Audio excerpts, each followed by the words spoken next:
right? All praise to the Most High, man. Hey, through the Spirit Power, Yahweh Shalom Bashar, this WFI Los Angeles coming back with another live through the Spirit Power, Yahweh Shalom Mashak Bashar in transit. Just a few thoughts through the Spirit of the Most High. Just a few thoughts about basically losing possessions in this life, that will ultimately be recompensed back onto you. I was having a conversation actually with the elder, but this elder is actually Catholic, right? This elder is actually Catholic, so they're not in the truth. They're not in the truth. It's an elderly woman. She's not in the truth, but she's a Catholic. Now, like the elder in our camp likes to say, Elder Mahar Shalah, he likes to say, hey, it's not his saying, but he likes to say it a lot. You know, a broken clock is right twice a day. And this is true, right? A broken clock tells the time correctly twice in a day. And please excuse the camera lens. Please excuse that, right? I don't have anything to kind of wipe that off with, but a broken clock is wrong. It's like it's right twice a day. So there's wisdom in other nations. There's wisdom. Wisdom can be found in other nations, right? Wisdom can be found in some religion. You study Buddhism, okay? Some of it, what they say is true, right? Some of what any religion is going to have some truth with it. A lot of the major religions have truth to it. Half of it's true, or a quarter of it's true, and then the rest isn't. The rest is falsified. The rest is changed, right? So a lot of the times that's how it is. And how do we know that? When you go to the book of Genesis, right? When you go to the book of Genesis and you read about how the Most High tells man, he tells Adam that all of the gardens in all of the trees in the Garden of Eden, you may freely eat from. So you can eat from the fruit of these other trees. But of that one tree, of the knowledge of good and evil, you cannot eat thereof. Right? You cannot eat thereof.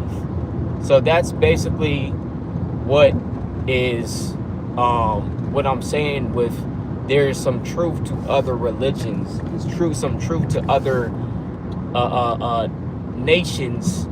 Yes, you can learn from them to a certain extent. So when this Catholic, basically the point is, the conversation was about, hey, look, you know, brother spent a lot of money going up to the Bay Area very recently. Going up to the Bay Area very recently, all the way from LA. You know, brothers carpooled, but you know the thing is, everybody that lives in California knows and understands that California is notorious for the gas. The gas here is very expensive in California. So we're having to spend a lot of money for that. And I'm telling her this, and basically she's like, hey, look, the Most High is going to recompense you for that. Right? She's like, hey, it's worth it to lose your money for God. Right? So again, pursuant to the book of Romans, the 10th chapter, and like I said, forgive the blurry screen. Forgive the blurry camera. All right? I usually will wipe it, but there's nothing that I can wipe it with right now. Right? So I'm just coming from work. So there's a lot of right there's wisdom. Again, Romans chapter 10, verse number 1 says, brethren, my heart's prayer and desire for Israel is that they might be saved, right? For they have a zeal of God, but not according to knowledge. So that's basically what's going on here. You see a lot of our people, in the last days that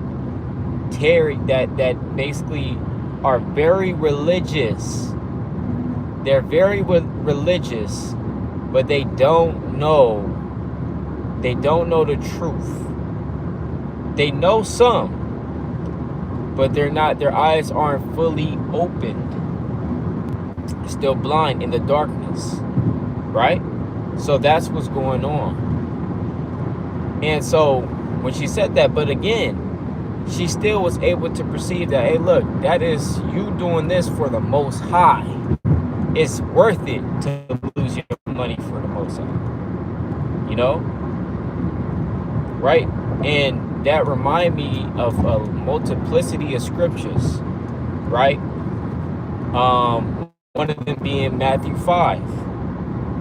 Okay, actually, Slacky, not Matthew 5, Matthew 6, right? Matthew 6, where Yahushua talks about, hey, look, Yahushua teaches us and says, don't worry about the morrow. Stop stressing yourself out over what you're going to eat, what clothes you're going to put on, right? Fretting yourself over these matters when the Most High take care of his own. The Most High takes care of everything in this earth, right? The birds are able to eat, right? Everything's able to eat, and the Most High is taking care of it. So how much more those that are serving him? As you see, the people that actually serve the Most High, they're not destitute. They're not out here desolate. That's that prayer in the book of Proverbs, I believe the 30th chapter. All right, I believe the 30th chapter, the first few verses of that chapter. All right, where it talks about, it's the prayer that's being thrown up to the Most High, and in the prayer he says, give me neither poverty nor riches. Feed me with food content for me, right? So sometimes, hey man, you don't want to be so poor to where you have to take the name of the Lord God in vain. And you don't want to be so rich to where you forget who the Most High is. Right? We live right now in a world that idolizes money. Everything is about money. Everything's about the dollar, the stock market, the value of the dollar, the value of the ruble, the value of this, the value of that. Time value of money. There's literally so much that goes into money.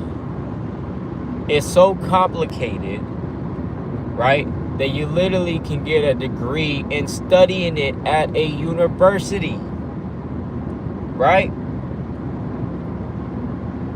It's that complicated. So again, the Most High is not pleased with the economy of America. The socio-economic ideology that America stands for, the Most High is not pleased with that. Okay? That's why the Most High said through the hand of Peter, he said, thy money perish with thee. Okay? You're going to die with your money, man. Because again, money is a god in this society. It's a god in this world. Everybody wants it. Everybody puts family, their health, their everything, their livelihood their time, quality time with loved ones. They put money over that, right? And again, it's not to say don't go to work. It's not to say don't get your money. It's not to say you can't get anything. It's just to show us, to show each and every one of us that, hey, look, we live in a world that serves money. And again, a lot of people don't even realize this. Because again, I always bring this up. If everything's not about money in this society, would you go to your job early in the morning, fucking 4 o'clock, 3 o'clock, you gotta get up in the morning, way before the sun is out, get in your car and go through traffic to that job that you really don't like?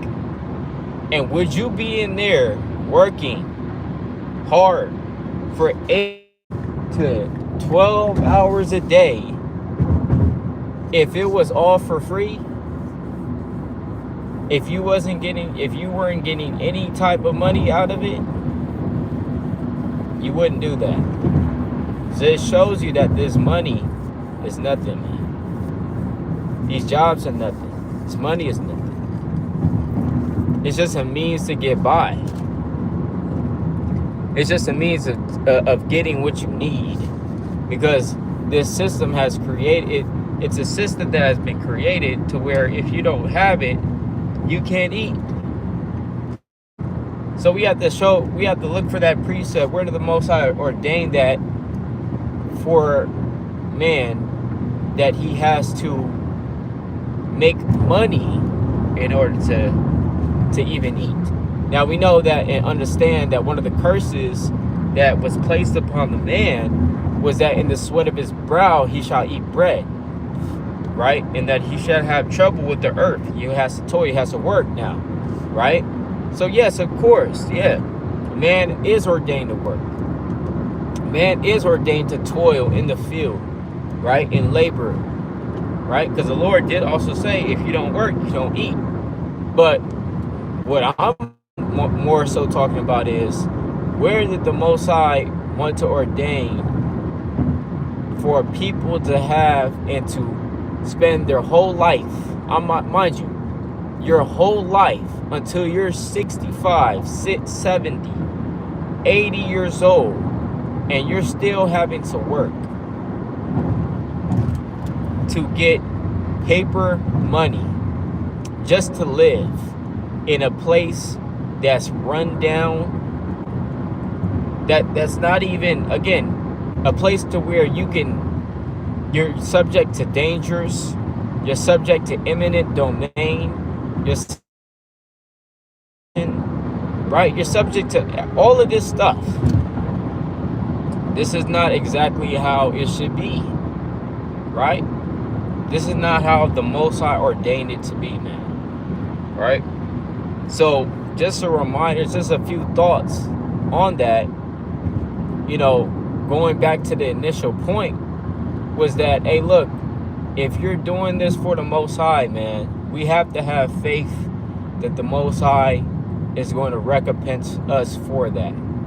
It's going to recompense us for the labor, recompense you for what you have done, for what you have done for him, man. The good things that you have done, right? The Most High is a just and fair power, right? All praise to the Most High. Hey, also remember that precept, lose thy money for thy friend, right? Lose thy money for thy friend. Why? Because if that's your friend, that's your neighbor, we know that your neighbor is who? In essence, is Yahweh Shai. Because we are the body of the Lord, right? We are the body of the Lord. So this is just a quick reminder in transit. Again, I couldn't pull any precepts really like that. But with that, all praises to Yahweh Ba'ashem Mashiach Mamalak Yahweh Shai. All right, Kwam Yasha Allah. Shalom.